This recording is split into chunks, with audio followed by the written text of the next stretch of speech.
एक छोटे से गांव में एक जवान भिखारी आया। भूखा था, थका था, लेकिन दिल बहुत साफ था। वह घर घर जाकर बोला, कुछ खाने को दे दो। पर गांव वालों ने उसे दुत्कार कर भगा दिया। वह उदास होकर गांव के किनारे बैठा ही था कि अचानक देखो, आसमान से एक बहुत बड़ा चमकदार बैलून गिरा। गांव वाले डर गए, ये अपशगुन है, और बिना सोचे समझे उसे उठाकर पहाड़ के नीचे फेंक दिया।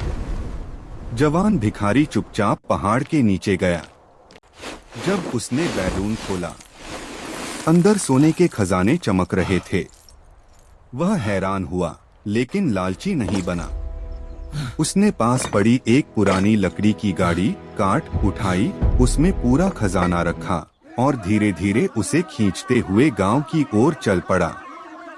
गांव में पहुंचकर उसने सबको बुलाया। ये लो, देखो, ये खजाना हम सबका है। सोने का सिक्का। गांव वाले चौंक गए। भिखारी ने सारा सोना बराबर बराबर बांट दिया। कुछ ही दिनों में पूरा गांव अमीर और खुशहाल हो गया। निकलो यहाँ से। लेकिन अब हम अमीर बनते ही उनका दिल बदल गया। मत दिखना यहाँ। उन्होंने उसी भिखारी को भगा दिया।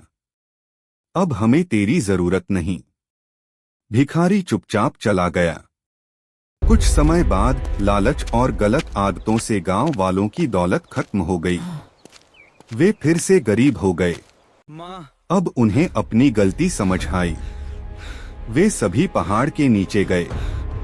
वहां वही जवान भिखारी मिला। बहुत बड़ी गलती की। सबने हाथ जोड़कर कहा, हम आपके हमें दोषी माफ हैं। कर दो। हमें क्षमा करें। भिखारी ने मुस्कुराकर उन्हें माफ कर दिया और गांव लौट आया। इस बार उसने उन्हें मेहनत और अच्छाई का रास्ता सिखाया। धीरे धीरे गांव फिर से खुशहाल हो गया और इस बार सबके दिल भी अच्छे थे। गांव वालों ने मिलकर उस भिखारी की शादी कराई और सबने मिलकर खुशी खुशी जीवन बिताया।